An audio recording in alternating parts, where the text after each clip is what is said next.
No. And yep. What is up? Welcome to the episode number 6. 7? 6.5? 6, I think. The number doesn't matter. It's about the journey. Nice. So GG. welcome to the conversations that matter. Sure. Dude, what's up? How are you? It's going well. Been very, very busy lately with my marketing agency. We are having a lot of projects going on at the same time. Hopefully things will get better over time. We'll adapt to the workload and we'll scale up and bring high quality marketing services to the entrepreneurs that need it, because there are a lot of them that need help with their marketing out there. So yeah. And you? What's up? Good.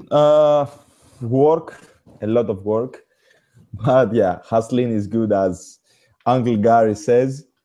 But basically, something happened today, and I'm really curious to see your opinion on that. So basically, on my PhD, we have to do some experiments with some very, very, very expensive equipment. Mm-hmm. And we test some really, really, really important specimens. And basically, while we were doing that, there was like a master student who did something kind of stupid and basically broke the specimen. Okay.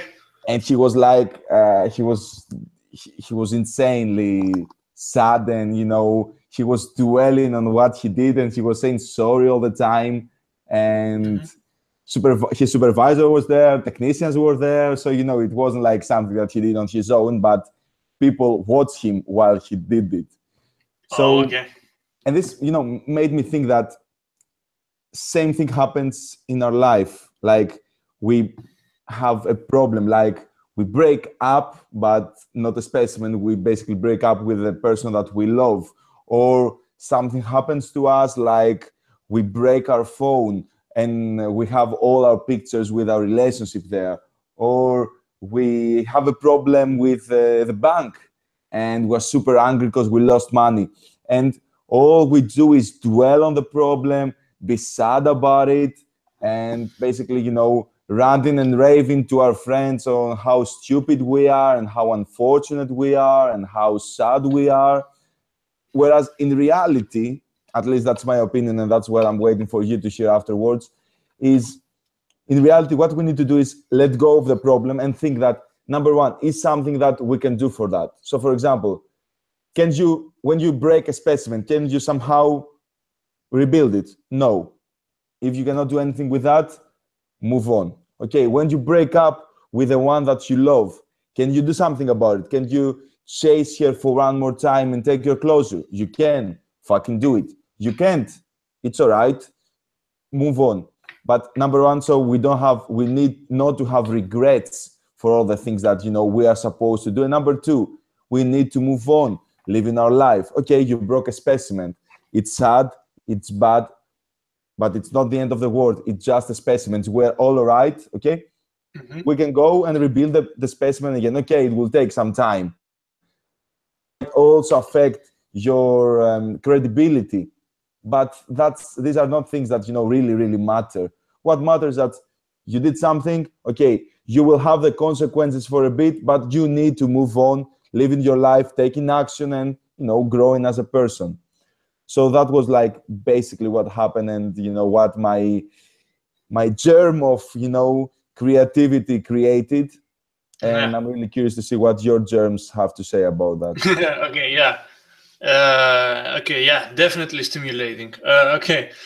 I think that there are a couple of ways to think about it, and if you think about it in a way that how you view the way they respond, okay? So something happens and then you get a response, okay? And the ability to respond well, it's essentially what responsibility means, okay? It's the ability to respond. And I think that your capacity to respond well to a situation comes from two things, okay? So one thing is experience, and the other thing has to do about how you view yourself inside the situation. And I believe that people that respond badly to situations, either because they are very emotional about it and they get angry and frustrated and sad, or if they remain calm and take proactive action to fix the situation, or just to have the awareness that it doesn't matter, basically comes down to one thing and one thing only. It's about whether they look at themselves as victims of the situation or as essentially winners, okay? And I think that when you feel like you have been the victim, like a victim of bad luck, a victim of bad circumstances, victim of your worst self of the day at that particular moment, or a victim of other people's agendas or anything like that, when you feel like you're the victim, what you're trying to do is to consciously or subconsciously, you're trying to obscure the situation from and you try to obscure the truth, okay? So you're bringing the energy very high, and you create all these feelings inside you and around you in order to draw attention from the fact that you feel insecure and powerless against that. Okay, so it's I feel like I am the victim of my bad luck, that I broke all these things, and I also feel like I am the victim because everybody is right now judging me. Okay, so I am the victim of judgment. So my response is that of a victim. If I felt like a winner, or like a person who can take responsibility in a mature way, okay, as a professional, then the response would be something like, oh fuck, that was a mistake. Okay, sorry. Now let's fix it. So the whole Right. drama situation, it would be half a minute tops, and then it would be solution, action, positivity, you know? So yeah, I think that people that tend to feel to categorize themselves as victims tend to be overly emotional when crisis arrives. Dude, can we get a little bit deeper on that? So basically, a small parenthesis on that. At some point, you said that, oh shit, people will judge me. That what people that do some, mistakes think. But we need also to remember for this parenthesis that yes, that we remember it for 1 day, 2 days, a week, tops a month, because we all have our shit. I would probably might never see this master student again, and he will vanish off my life, even if he put my research a month ago. But his supervisor will be yeah, I have all these emails, I have these conferences, I have this, I have that. People are not so much dwelling on other people's problems. Of course, if someone lose money or someone hurts someone you love, you will think about him. But for these small matters, the Greek temperament hit again. But yeah, for these small matters, it doesn't really matter. Anyway, now I want to get a little bit deeper on that. I have a video on YouTube about this matter as well, so I'd like to get your point of view. So there are like these different things that happen to people when they live in the past. If you had a great life, you tend to develop the ego. Okay, you think that you are amazing, you're the number one, nobody can stop you, you rock. Okay, and you feel like a king, like a lion. And you have the other people that live a really hard life and had so many problems, and what they do is that, as you said, they victimize themselves, because most probably they also like being the victim and they like have the attention around them. But if you let go of your issue, okay, in the past, if you let go what happened before, even if it was good or bad, even if you develop an ego or a victim mentality, isn't that way better? I mean, some people will say, no, ego is good, or no, you should, have people drawn into you. But, I'm a bit like, not confused, but I would like to see, what would you say? Number one, is it better having ego or victim mentality? Like, not victim mentality, but having people, talking about you. Because they say that even bad reputation is reputation. So what would you choose from these two? And number two, how do you think people can move on with their lives without touching either of those two sides? Okay, let me begin by answering the second question. I don't think that's possible. Like, you have to have balance. Okay, it doesn't mean that you stick to the center of things. Okay, it means that you oscillate between two opposite situations. Okay, so just to never have ego and never be judged, just to be like a leaf in the wind, sort of, or to live inside the cave in a mountain. So no, that's impossible, and that's also impractical. Okay, now to go back to the first question about ego, I think that too many people like put certain labels on the term ego, and most of the time are bad labels. Like, they associate it with pride, with unjustified entitlement. They label it with arrogance and with like the feeling that you are the shit, even though you don't have any basis to believe that. So, and this is how many people think about ego. And they also think that ego is what blinds you, and when you follow your ego, your direction usually goes in a bad way and stuff like that. I believe that this is a representation of ego in the same way that some people say that like like social media is bad for you because you're always in front of your phone and you don't socialize. Okay, or that technology is bad and stuff like that, So no, this isn't true. Okay, this is false. What is technology and what is social media, what is the internet, and the same goes for ego. They are tools, okay? And you should approach them as tools and see how you can use them to get the most out of it without compromising too much, okay?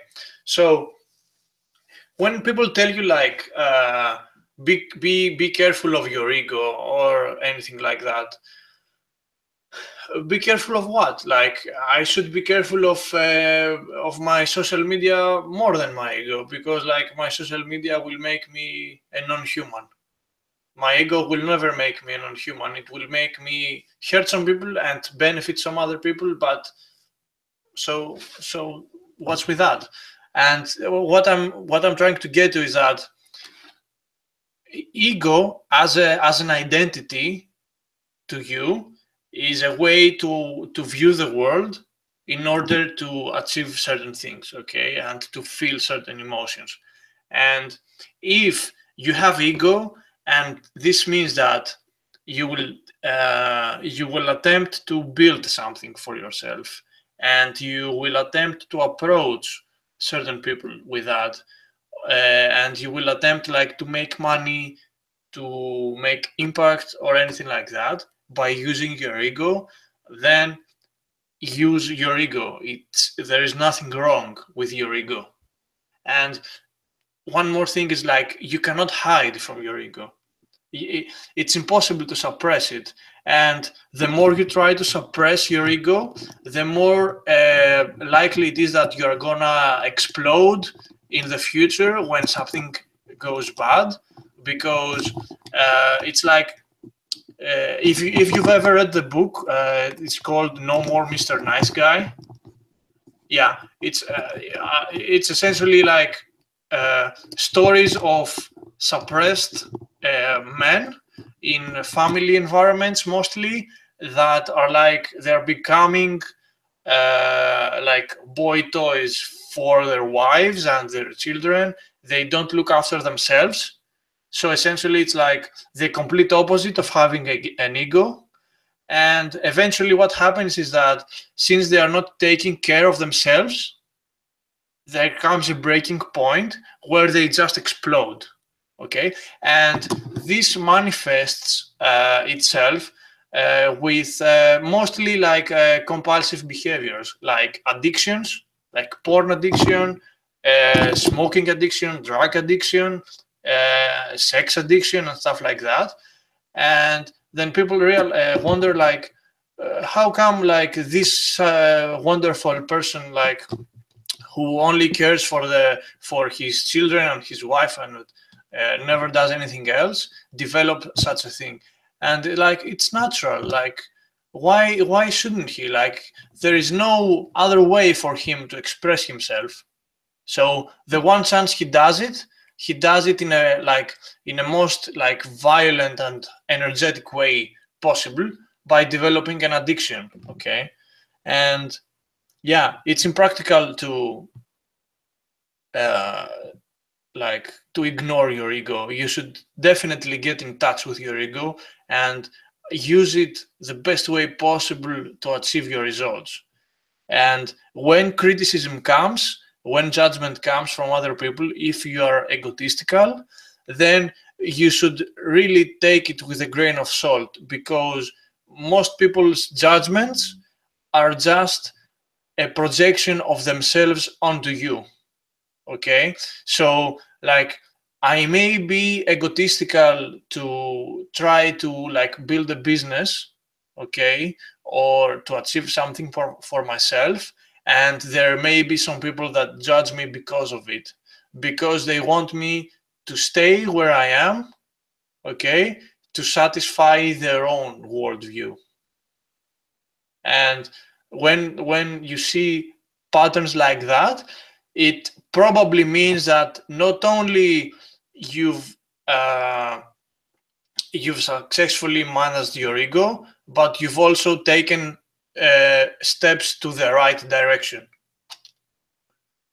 And I am sure, and I want you to tell me, like you've had many instances like that, like like deep in your heart, and you feel it with your soul that you need to take a certain step towards the direction of your desire, okay?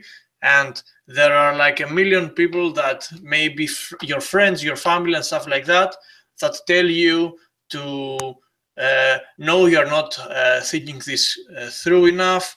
Maybe like you are mesmerized, you've been hypnotized to believe certain things that are not true, and stuff like that. And they constantly like bombard you with their own agendas and their own judgment. And the ultimate insult would be like, oh yeah, you are too egotistical, you only think about yourself. Have you ever had that? Yeah, no, it's a good point.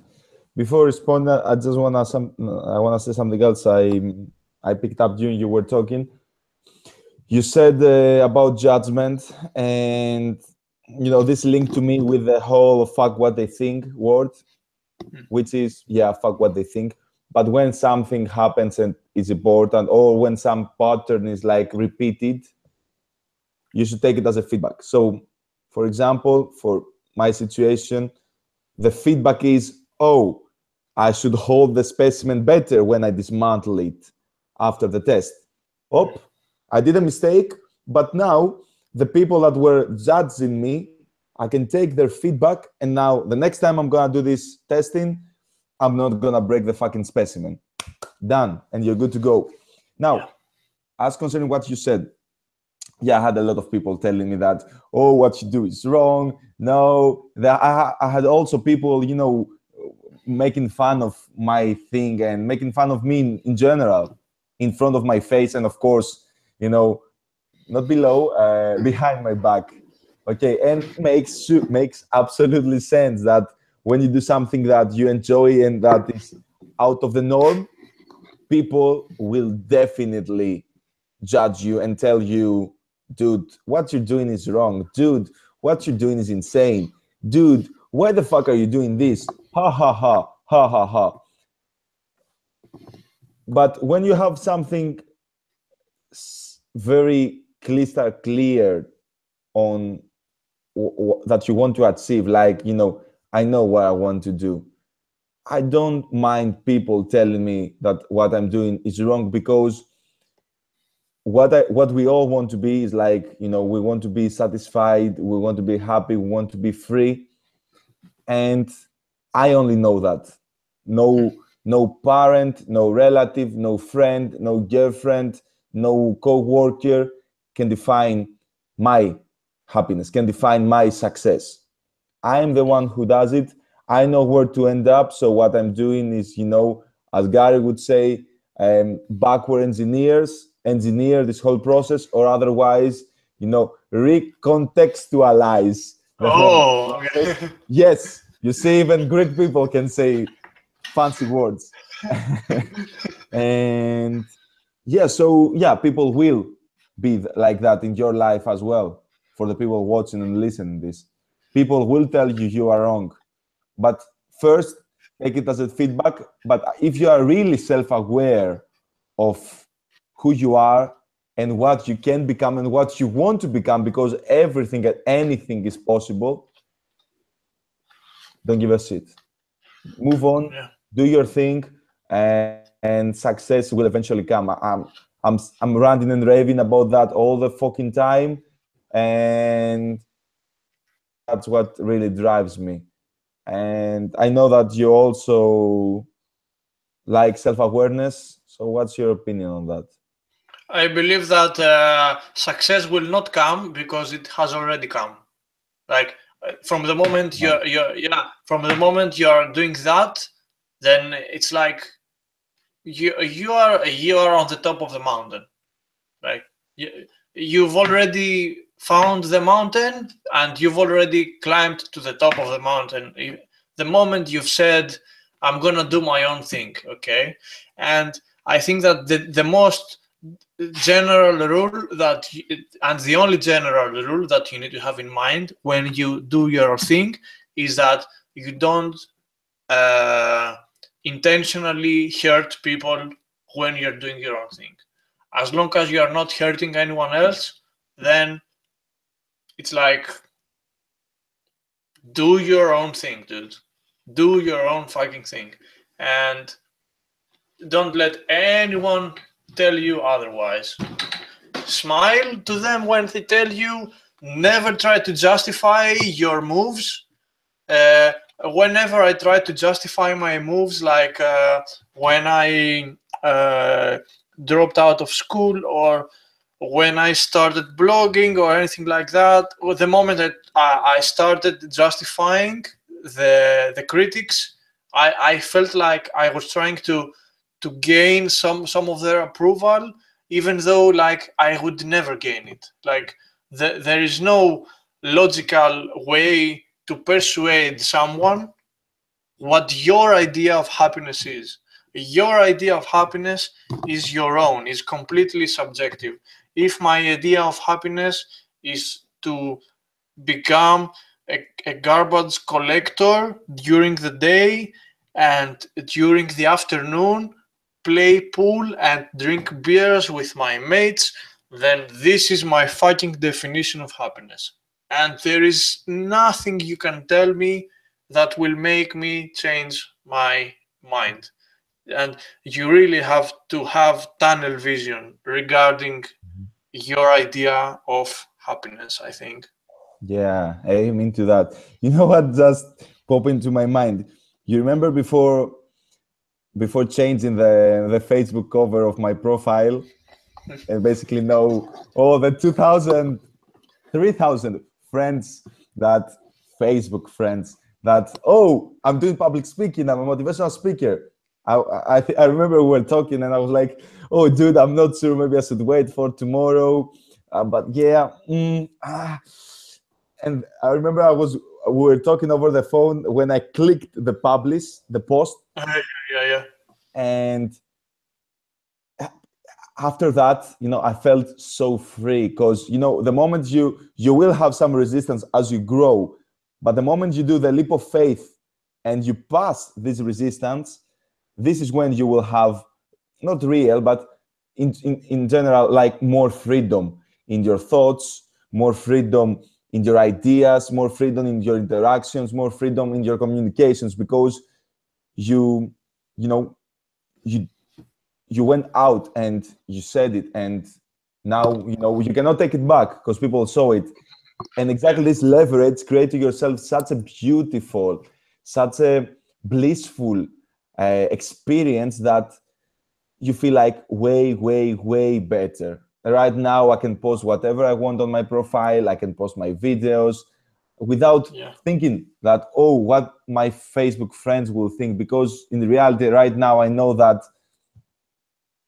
their opinion cannot define me, their opinion cannot change me.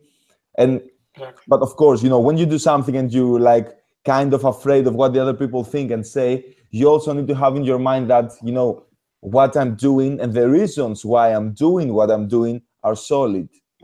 When you just go do something to earn money, when you do something for the fame, when you do something for this, for that, if you don't have a strong why, this is the moment that you don't have the foundations needed that will support you and help you keep going throughout the hard times.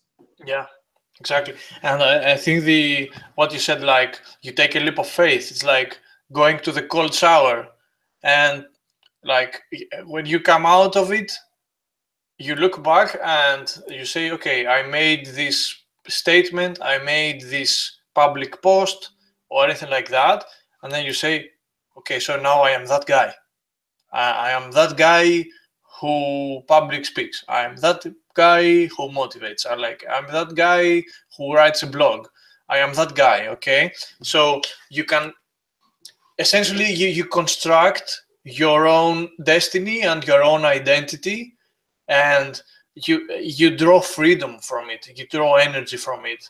There is nothing anyone can tell you about it, and I think that's also the power of technology and like social media, because it exposes so much. Like you can get exposure and declare to the world that from now on you are a kangaroo, okay?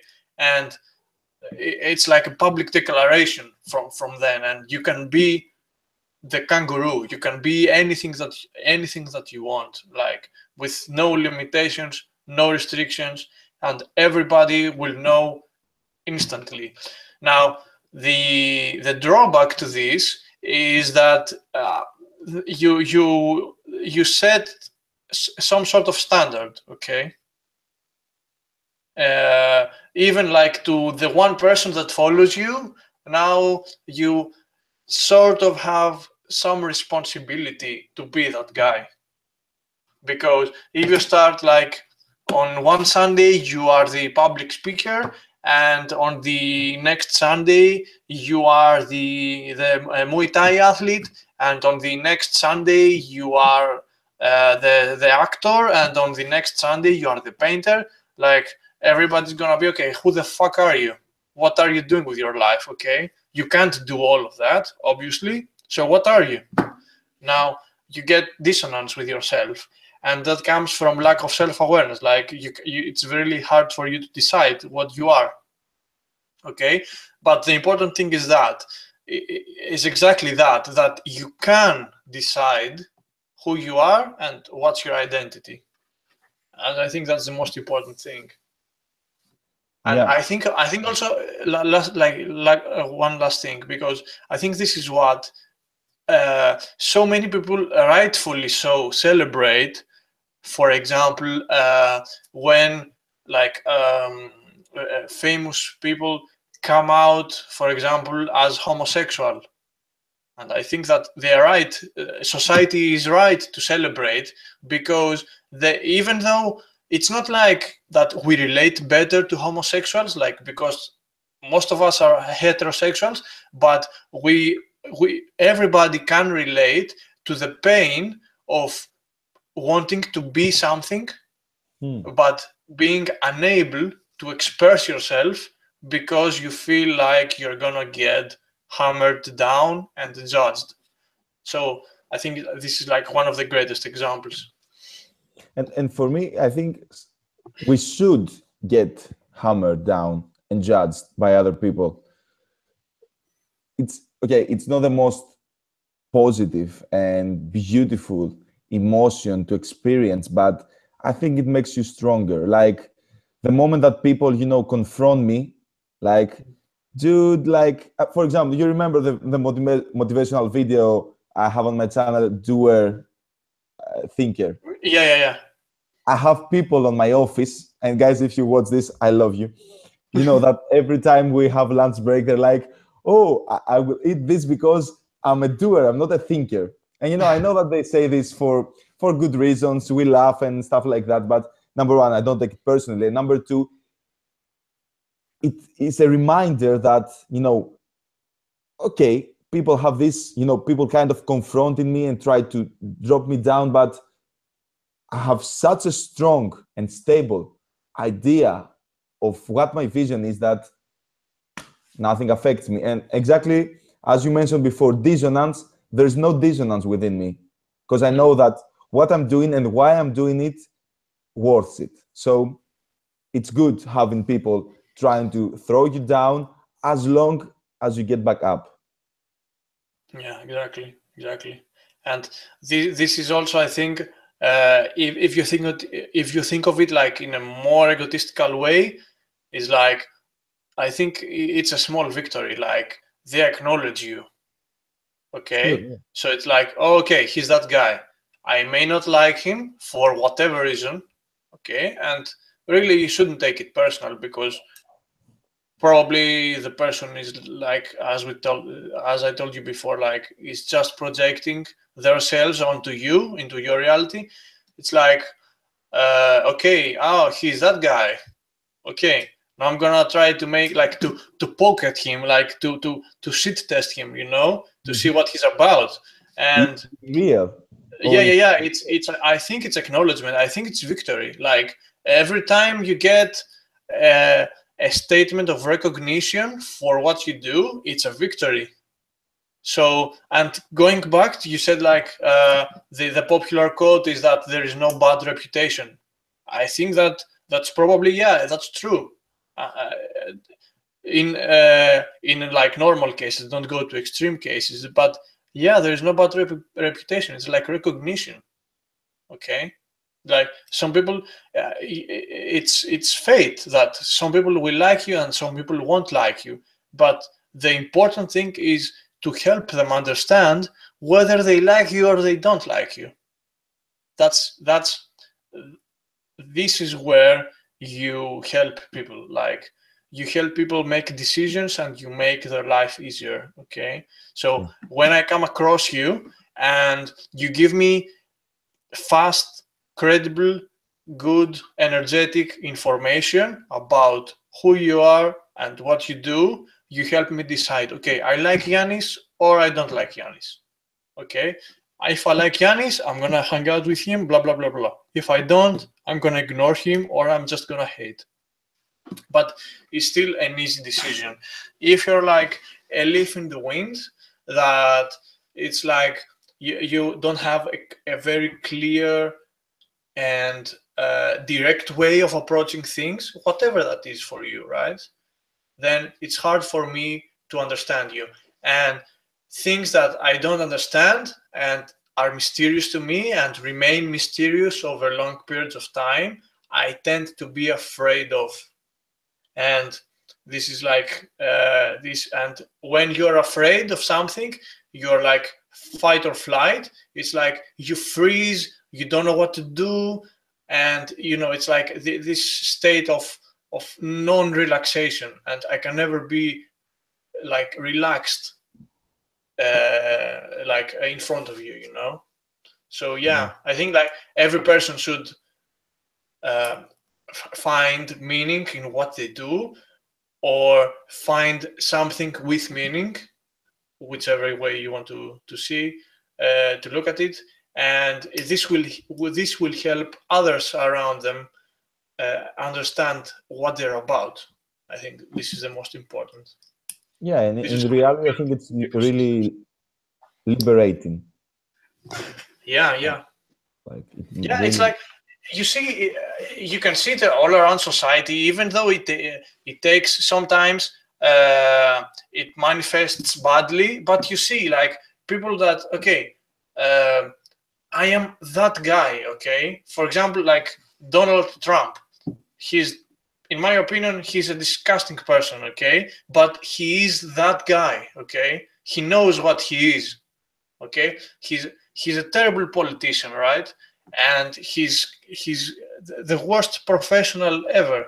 But he's that guy. Everybody knows him. Like he says like he's gonna build a wall to keep off the Mexicans, and they believe him because that's what he's going to do.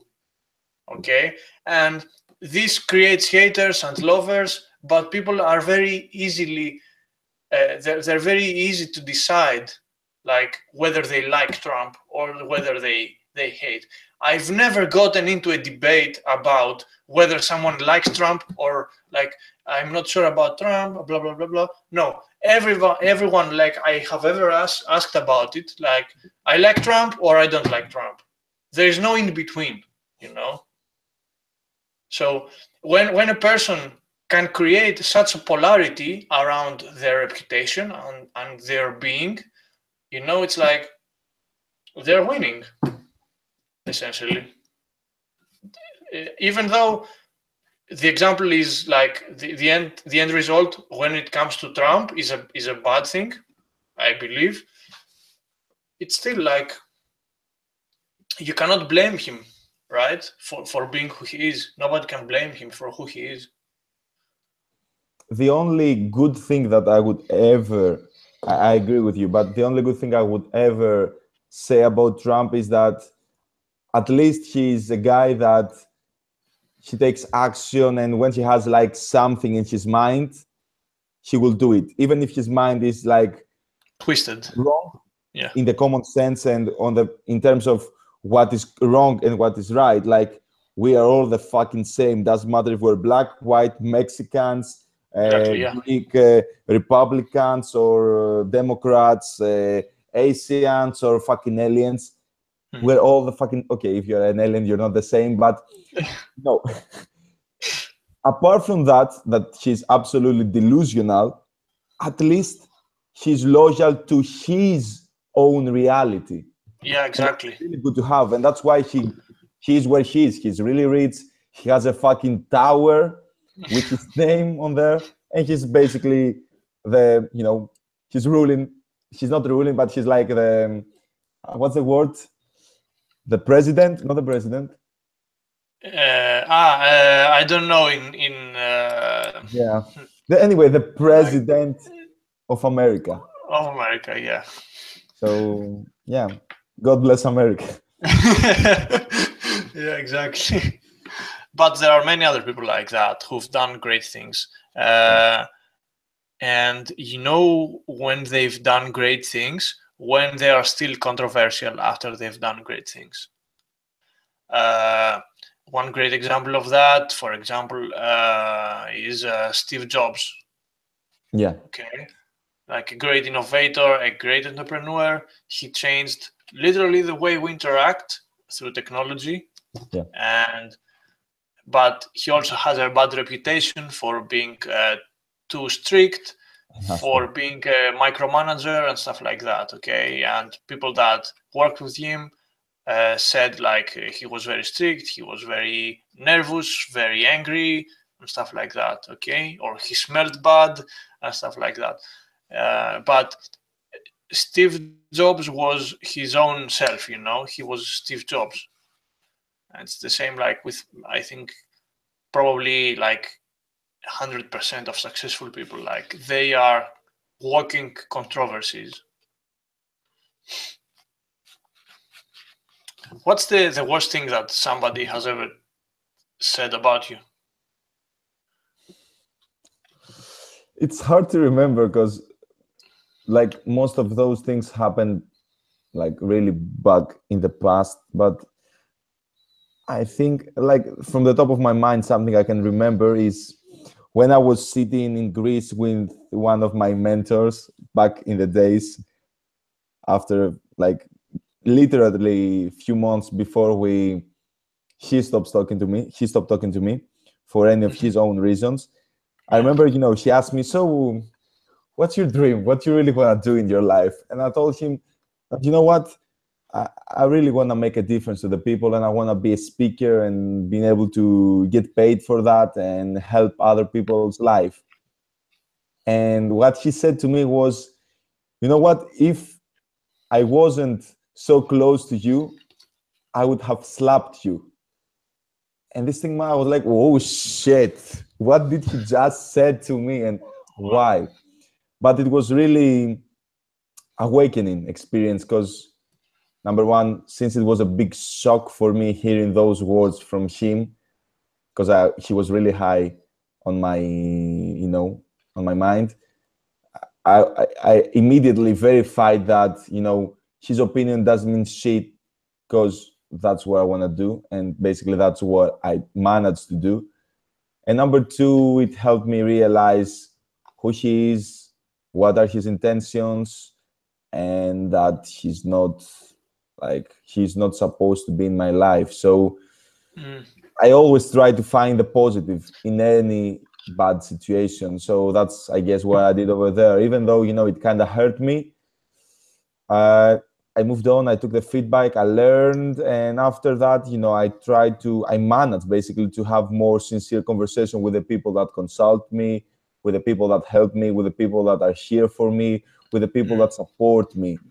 Because you will have people that will try to manipulate you in order to gain something out of you, especially if you have influence into other people's opinions and lives.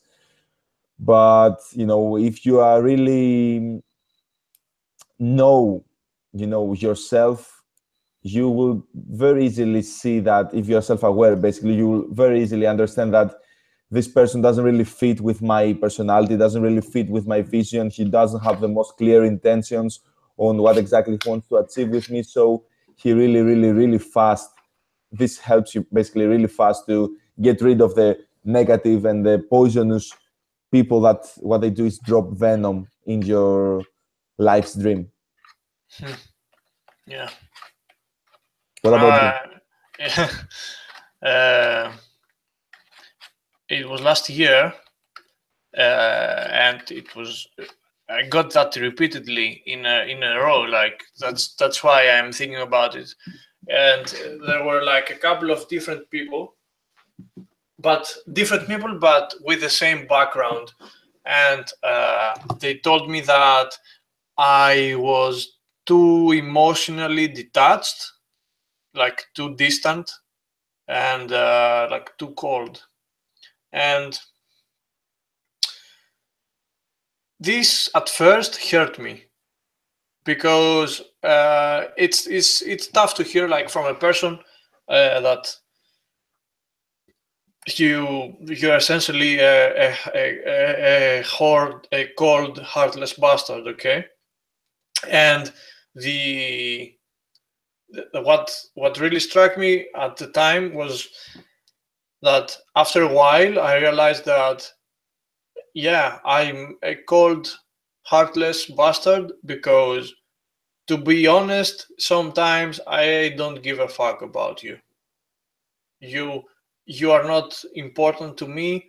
Don't take it personally, but I cannot make pretend my interest to you, or like my emotions to you. Okay, and this was also an equally like hard reaction from my part, but then I realized that for the people that I cared, I know that they know and they believe that I am one of the most reliable people in their lives. Like, I can hold my ground, I can give feedback, I can also receive feedback, I can help them when they are feeling like emotional distress, and I can work with them to solve problems. And I have a few people in my life.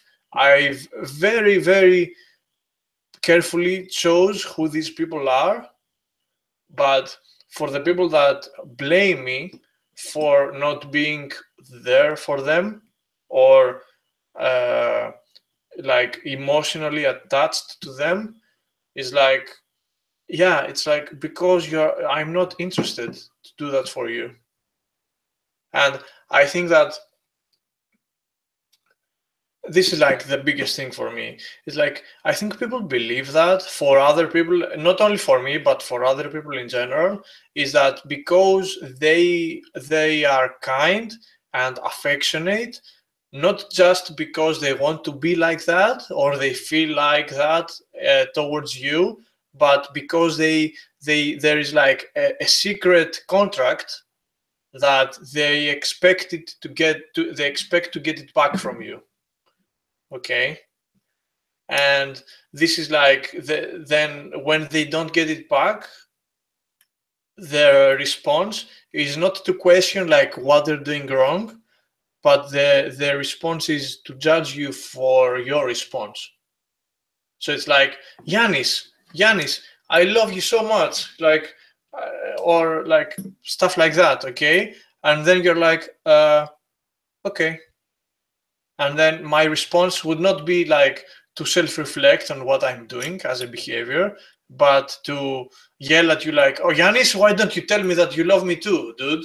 What the fuck is that, you know? Fuck you, you're a cold, you know? And if you look at it like that, this is like an extreme example, but you see that people that judge you for your for being available for them or not, or emotional about them or not, I think it's mostly like what their expectations of them, of you, are saying. Like, if I expect you to be loving and you're not, then it's not your fault. It's my fault because I had that expectation, you know?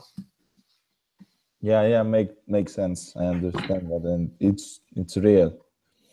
I mean, people will do that in our lives, so it's just a reminder that, to rethink if who you are, what you do is really stable in your personality. It's like a wake-up call. That's at least how I like to perceive it. Should we call it a day? Do you have any final thoughts? No, I don't really, to be honest. That's nice, dude. I think that was the best so far. So I think I think it was the most personal. I think. Yeah. Maybe it's that. I don't know. Let's try to make the next one even better. Yeah. And The next episode, we're gonna reveal the color of our underwear, so it's gonna be more personal. What if I don't wear underwear? Then it's gonna reveal the color of something else. Yeah, make sure to wear. Okay. Anyway, please wear the sexy one, please. Okay. always. Yeah. Okay, You dokie. like that, don't you? Anyway, yeah. As always, conversations that matter. Show episode 6 or episode 6. It is written. Thank you for watching. Be happy, be positive, be a modern philosopher. Yes. Follow our journey on our Instagram. You can follow Stratis at StratisKarad and me at Yannis_Pantelis. Yeah, that's all I had to say. Pantelis. Follow him, please. Pantelis. Follow. Make sure to subscribe. Please subscribe, like, share, comment your thoughts. Welcome to the family. I also want to see, like, if any of one watches right now, please comment. Like, I watched it till the end. I'm so fucking curious, and I'm gonna PayPal you $5. I promise. Okay, I'm gonna write it then. Yeah, make a fake account. All right. Good to see you more. Guys. Peace. Boom.